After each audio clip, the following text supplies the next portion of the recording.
Yes. Do I need to do anything with that, or? Okay. You'll have to officially train me. Lights up, and we're good to go. Gotcha. With that said, we'll go ahead and call the meeting to order. Thank you all for coming. First item this evening is the review and approval of the meeting, or the minutes from the prior meeting. If anybody has any additional comments or corrections, if they'd be kind enough to share them. Otherwise, I'd look for a motion to approve, please. I'll make that motion. We have a motion to approve. Do we have a second? I'll second. Motion and a second. All in favor, say aye. Aye. Those opposed? That takes care of the minutes. Public hearing, ordinance, update, variance. Okay, included in your packet, you should have information about the changes to the amending and revoking variances. And you can see the staff report from Laura there, and I'm sure Brad will have some things to discuss about that. Basically, this stems from what we talked about earlier this year, or even late last year, which was the discussion about the changes to variances. We had some questions about that and how it works, and we talked about that quite a bit at our last meeting. So, I think we tried to, get it so that we think it makes work, the language would work for you, and so that's what's included tonight is in that report. Brad, do you have anything else you want to add there? Yeah, I would just add a couple quick things. The key thing is the ordinance, and there's two aspects of this. There's one talking about conditional use permits and one talking about variances. And Tim did some research and added some text that I thought was good to strengthen or bolster our conditional use permit section, to really talk about under what conditions and under what scenarios do we have the ability to revoke a conditional use permit. And we can have in the ordinance language that gives us clear and direct authority to amend or revoke a variance. And again, what we did was completely within the legal realm of things. It's just that our ordinance didn't spell it out. And so this gives the city the ability to entertain, or clearly makes it part of the ordinance, the ability for the city to entertain a request by a property owner to amend or revoke or rescind a variance. The city can do that action without a property owner's consent if a condition is not being met of the variance. And so those are the big things that this ordinance has, or make clear, and if you have a question about it, I cannot think of a set of circumstances wherever we put Recording there. Shut your mic off. I did. Okay. conditions on a variance. Have we ever done that? it's common that you do put conditions on a variance. Okay. And the variance that we had with the dominoes is an example of that they can vary from the side yard setbacks as long as they do X, Y, and Z. Gotcha. It turned out that one of those was not really applicable, and so it was in there, and we needed to have them do it, but didn't make sense to do it, and so we needed to change that, and that's what got us into the pickle that we're in. Thank you, sir. And at the risk of being a little nitpicky, and I will apologize for this, on page 2, it's the second bullet point that starts the city. It says the city may initiate a process to revoke an existing variance if the property is found to be in violation of the conditions of approval and said variance and the owner does resolve those violations. I believe it should say does not resolve those violations. Yes. Okay. And forgive me for that. I don't That's trying to correct. tear apart somebody's Yeah, typing work. Okay.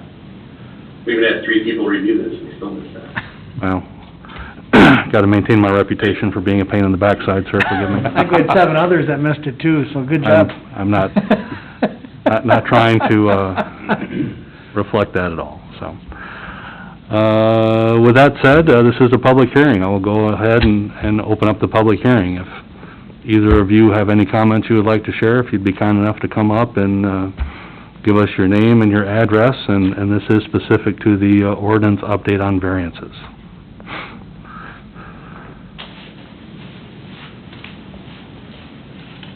My name is Kim White, and this is my husband, Steve White, and we've just recently purchased the Hy-Vee Pharmacy building.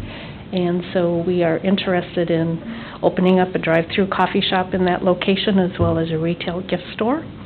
So we're here with our interest in hopefully getting a conditional use permit approved for us to have the drive-through.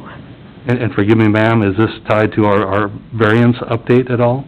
I think it might be for the second item tonight. Next item on the agenda, not to be rude at all, I definitely want to hear from you, but if it's not tied into the redo of variance revocation? No, I don't believe so. I think it's more on the drive-through, and I don't know Gotcha. that we've gotten to that part, but... Gotcha. Yeah. So- Perfect, we'll get you in just a second here. Okay. Promise, I'll go promise, sit down. promise. Sorry. No problem, no problem. Did you have anything, sir, on our variance update? Okay. With that said, I will go ahead and close the public hearing. Thank you. Gentlemen, your thoughts? I guess, at least in my opinion, this is a pretty meaningful step in the right direction. I think if this is gonna be something going forward, we need to have it documented and structured in such a manner that everybody understands what's going on, so. A quick question for Brad. Under, Part C on the revocation, Part B, there's a lot of kind of language added into that Part B. Could you kind of go over what that was added for and kind of the impact of that and the importance of that? This is, section 1(2)B, is that right? 1, 2, C, Part I, Subpart B. Okay, yeah. So, what that is basically saying that, I know it's long, when a conditional use permit they have 12 months to do what they said they're gonna do within that conditional use permit. And as long as all the stuff that's underlined basically says if they're in the act of doing it, or if there's an application for part of the permit that's related to that act, that's not gonna make them have to revoke it if their 12 months is up. In other words, 12 months and they start the process, that's okay. So it talks about any pending permits that are taking longer to complete, or a valid building permit, or the property owner's in the process of selling the property. And they just have to provide proof or evidence. So that 12 months is, we're trying to not create a situation where, 12 months is up and we gotta revoke it. So that's what those items are for. And we still have the option for, so the city may call for revocation. It's not automatic, so it's still an option, but thank you for explaining that.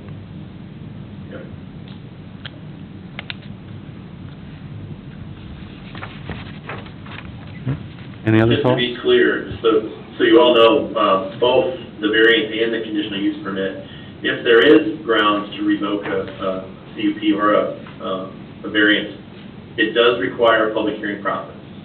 So it's not an administrative act, it's not a throw it on a council agenda and do it. It does require the public hearing, planning commission review, and recommendation, and council.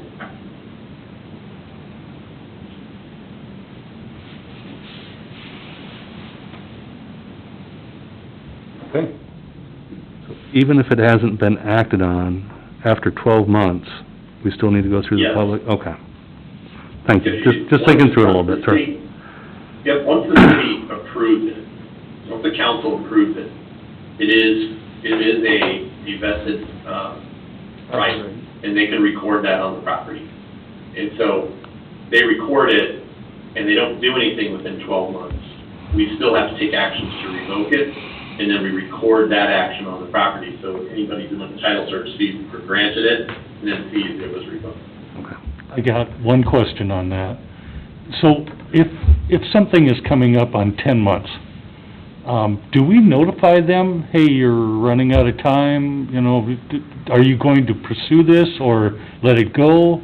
Or do we do nothing until the 12 months hits and then call for a public Yeah, hearing? Lonnie, best practice is to be in communication with them.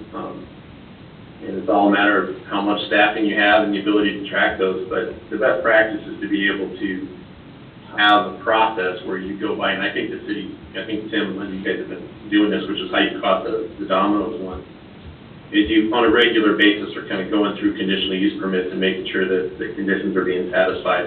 And especially on the new ones, you want to make sure that they're going to do what they said they were going to do, And if they're not, then there's no reason to have that permit in place. Yeah, I mean, I think the process I would look at would be, this is intended to be a process where we communicate. So even if we're at 12 months, it doesn't necessarily mean we automatically take them off the list. Right. I mean, that's maybe when I'm gonna go and look at their permit and say, okay, are you, Yeah. at that point, have you meet these criteria? And if you aren't, then are you planning on doing it? And if you're not, then what are we doing here? So then we'd have the hearing. But I mean, communication is gonna be the key, and that's a good question though about it. It's not intended to be a punitive thing. Right. Right? I mean, I want them to do what they're supposed to do, so. Right. Yep.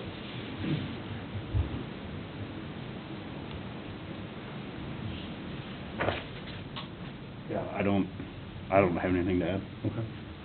I think it's good to have the process. I think unfortunately, the last issue that we had with this, if we would've had some of this in place, I think that would've made that go a little bit smoother, I think. Yeah. So, Well, if there's no more comments or questions, I would look for a motion, please. I'll move to approve with the minor, edit change. We have a motion to approve. Do we I'll have a second it. Motion and a second. All in favor, say aye. Aye. Opposed? Motion passes. Thank you. So, what we'll do is we'll forward this up to the city council then. Okay. So, thank you very much. My pleasure. Next up, public hearing, ordinance update for drive-through businesses. So, as referenced, you have the report there in front of you. Hope you had a time to read through that. It's quite extensive. What I would say, though, is this is to a certain degree reverting the code back to what it was last year before we made our change. And so, obviously, whenever you have an update to a code, there are some things that get included, and you don't necessarily always expect to see those results. So I don't think you shouldn't think of it as a negative, but that's why we're always trying to refine this process and, change it to make it more useful and user-friendly. So, like I said, it's quite extensive. It talks a lot about, the reasoning and the process there. I know we had some discussion last time, and, there's language in there. I know, Tom indicated he has some questions too, so we'll definitely be going through those. But, Brad, do you have anything else you want to highlight right away? I don't. I can go through these in detail, or if you would rather just, if you have questions, I can simply respond to questions. Alan. Again, I don't know if it's a question, a comment, a point of clarification, but do we need to have a definition for what is a drive-through? And I guess I look at the Wells Fargo ATM that we have here in town, that, there's nobody working at that ATM, but is that a drive-through? Or are the post office boxes behind the post office considered a drive-through? I don't know if we have to define what a drive-through is on some levels. And I guess as I was reading through this, we start off talking about drive-throughs, and then it goes into restaurants with drive-throughs or drive-ins, but I don't know if it covers businesses above and beyond restaurants. Like with the Dropbox or Yeah. So, and I guess, just trying to avoid downstream confusion, are these something, and maybe I'm down in the weeds, and I shouldn't be down in the weeds, and I'll be the first to admit that I'm probably down in the weeds on a certain level, but are those things that need to be discussed and clarified and hashed out a little bit? So, potentially, and I say potentially only because with the pandemic, who knows what's gonna pop up next. Certainly the pandemic kind of shifted the whole mindset towards drive-throughs. What this ordinance is focusing on, as Tim kind of mentioned, is making sure that drive-through facilities are permitted within the downtown district and that residential commercial district, so those two districts. And if we're going to do that, we need to make sure that we have standards in place so that we can mitigate or address the potential issues that these often generate, especially if they're super successful. And the standards that we put in here, we did pull from the last comp plan, or the last zoning ordinance, the standards that were in there. We also kind of modified some based on our experiences. And then we also looked at concept that was provided for, the representatives that are at the meeting there, Moose and Fahey, I forget the name of it, but the one in the former Hy-Vee pharmacy. And we tried to look at that and say, we want to make sure that what they're trying to do is feasible. But at the same time, we want to make sure that what they're trying to do isn't something that's going to wreak havoc with the downtown. And if they're super successful, certainly there's potential to have traffic problems. So the standards that you see in here are fairly basic standards, with a little bit of expounding on certain standards, like pedestrian connections.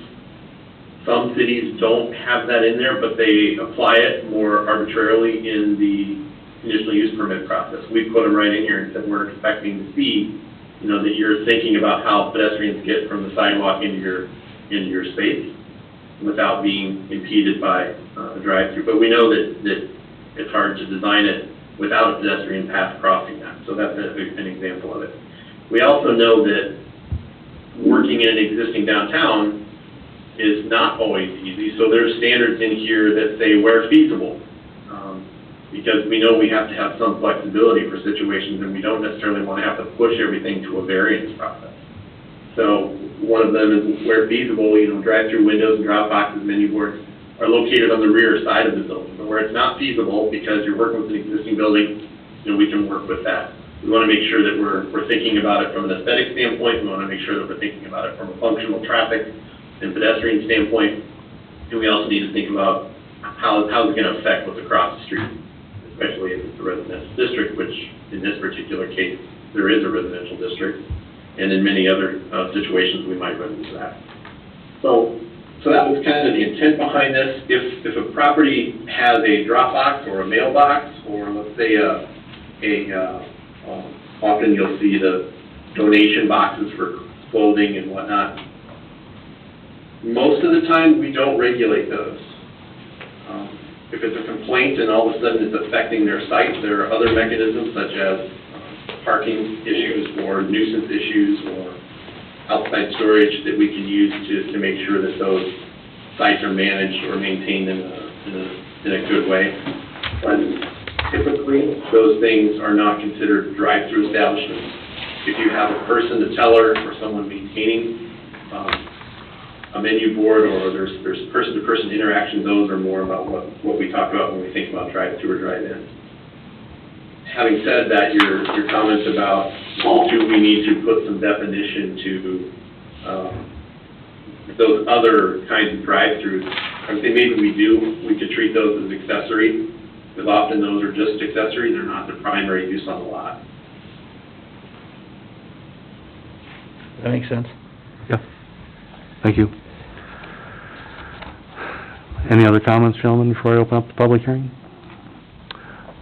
If not, I will go ahead and open up the public hearing. If you have anything you would like to share, if you'd be kind enough to come up to the podium and start with your name and address, please. Sorry for the duplication. Oh, that's fine. I'm Kim White, and this is my husband, Steve. We're Casson residents, and we live on 13th Avenue in Casson. And we've recently purchased that pharmacy building, and so we're looking to get the approval to use the drive-through. Anything else you'd like, or should I? Out of curiosity, ma'am, have you read through what the ordinance says? This is the first time that I've seen this. Oh, okay. Yeah. I was going to ask for what your thoughts were in terms of feasibility, to be quite honest with you, so it's where I was headed with that question. Okay. No, that was the only thing I had. Unless anybody else has any more questions? No? Okay. Thank you.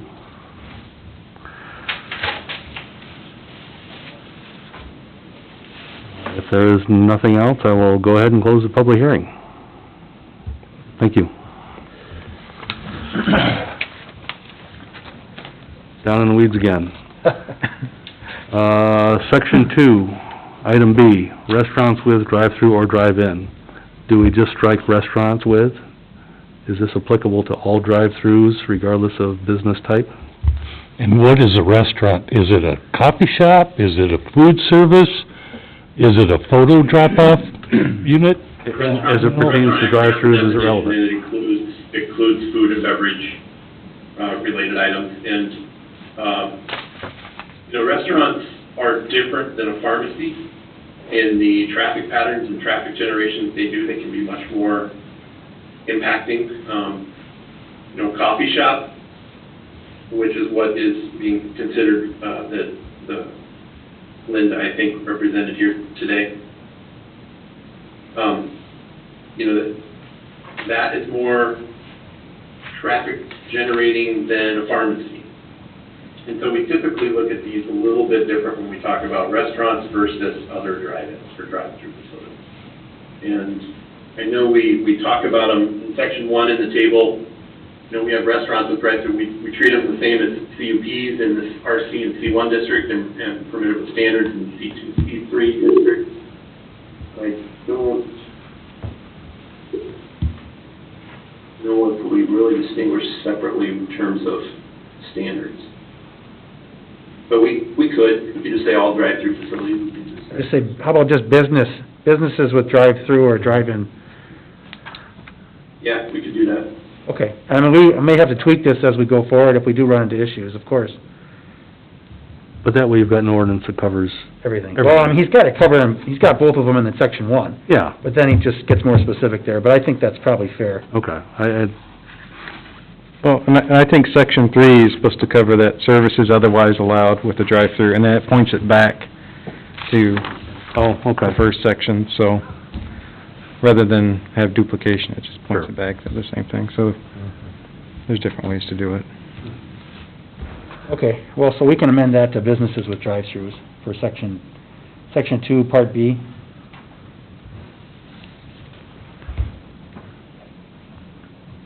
But that's all I have. Okay. Any other thoughts, gentlemen? So, Go ahead. so what you have for us here, tonight here, Brad, these would be standards, so, right? This is applicable to where it's permitted with standards in C2 and C3? Correct. And those were already in place, so the only changes really are where we're adding it to the downtown and the RC district, and those were requiring the conditional use permit process because those were a little more sensitive when it comes to fitting into kind of existing neighborhoods and dealing with pedestrian and traffic.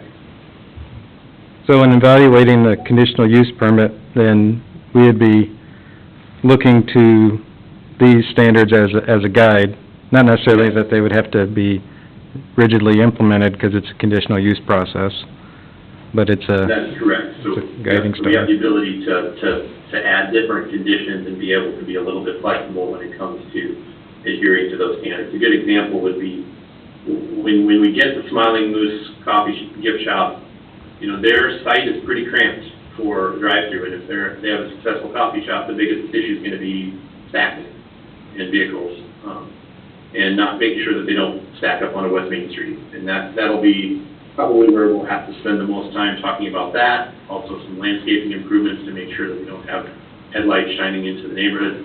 So we have the ability to be flexible and really try to address the issues with design solutions. You got a nice architect there on the planning commission. There you go.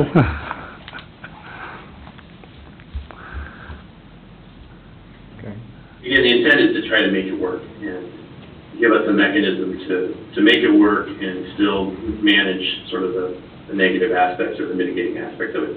The other thing with this particular application of Smiling Moose that the conditional use permit enables us to do is to make sure that they have the proper documentation in place to ensure they have access to the south. Because right now, in the way I think the Hy-Vee pharmacy operated, they drove through and used the parking lot to a property that they don't own. And without any kind of formal agreement, if there's all of a sudden a conflict between two property owners and they put up a barricade, then all of a sudden you have problems. So if we can make sure that as part of the conditions of approval, you have proper access for that circulation and you have an agreement that is a binding agreement, then you have the ability to make sure that stays that way. So So that's the other benefit of having a conditional use permit in circumstances in the downtown and in the RC district where they're most likely dealing with redevelopment issues.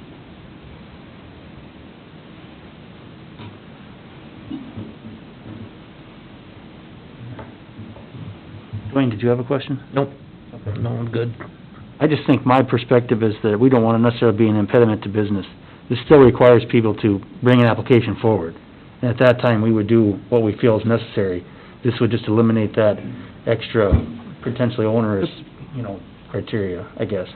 And if it's a conditional use permit, you've got to notify certain individuals and give them an opportunity to share their thoughts, so, yeah, that's... I know that the Chamber of Commerce did discuss this. I didn't receive any feedback from them in particular and what their views on it were, but I mean, anytime we can support business, we want to try and do that, I think. And the worst problem is, right now, with the COVID thing going on, I've seen Burger King backed out into Fifth Street out there with the service line, and before Hy-Vee pulled out of the drugstore, there was a lot of times that it was backed out almost to Main Street. We're living in different times. If these people start the coffee shop, there's times that it's gonna be backed out there a ways. It's just the way it is.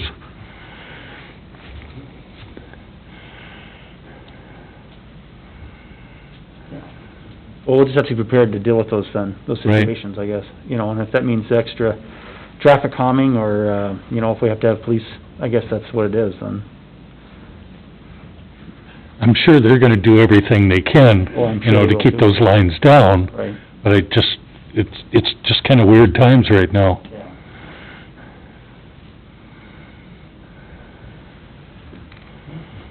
Any additional thoughts, comments? No? No, I just agree with the fact that we're getting it set up to have Yeah. the CUP Yep. process, so I agree with those comments. I'm good.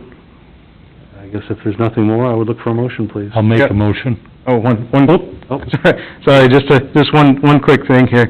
So Brad, in that section, let me drill down here, section 2B, part 10, subpart B, where that is talking about lighting, is that supposed to say illumination measurement instead of lamination? Yes, it is illumination, not lamination. Okay. That's all. Stricken with the same challenges I have, I appreciate that. If there is nothing else, I will look for a motion, or do we have a motion? We've got a motion to approve from Lonnie. Do we have a second? I'll second. Motion and a second. All in favor, say aye. Aye. Those opposed? Motion passes. We'll forward that to the council as well with those small changes. Please. Correct. I apologize, I think I called Kim Linda, so Kim, sorry for that. Anything else you would like to discuss this evening? I do have one other item, but Brad, do you have anything else for us? No, I don't have anything else. Okay, thank you very much. I just, everyone should have gotten a copy of this in their email. Just wanted to let you know that this is something that the city engineer brought up at our last, council meeting. Some, Just sent it. changes on the north side of town. So I know Dwayne himself brought up, maybe talking about, as we go forward, it doesn't have to be done tonight, we won't do it tonight, but, just wanted you to get that map. So, we're looking at some additional development on the north side, looking at potential routes to make sure that we have traffic flow. The city's also looking at improving, a street in that area that was never really designed to be a city street. It was a temporary road that's just kinda continued to be used.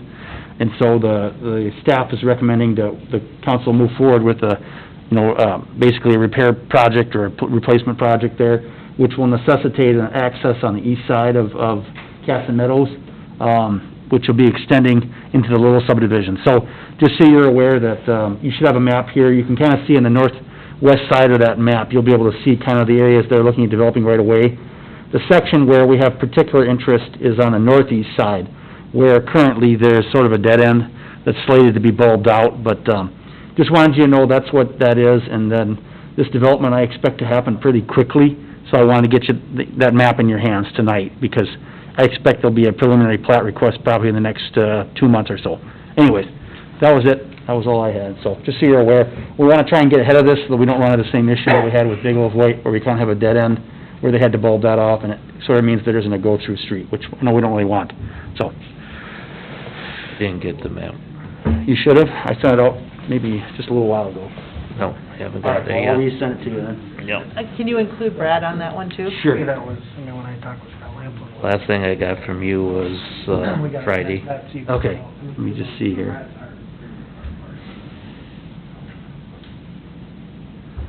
Well, that was all. Okay. I just got it at 6:30. Okay. Yep. Yeah.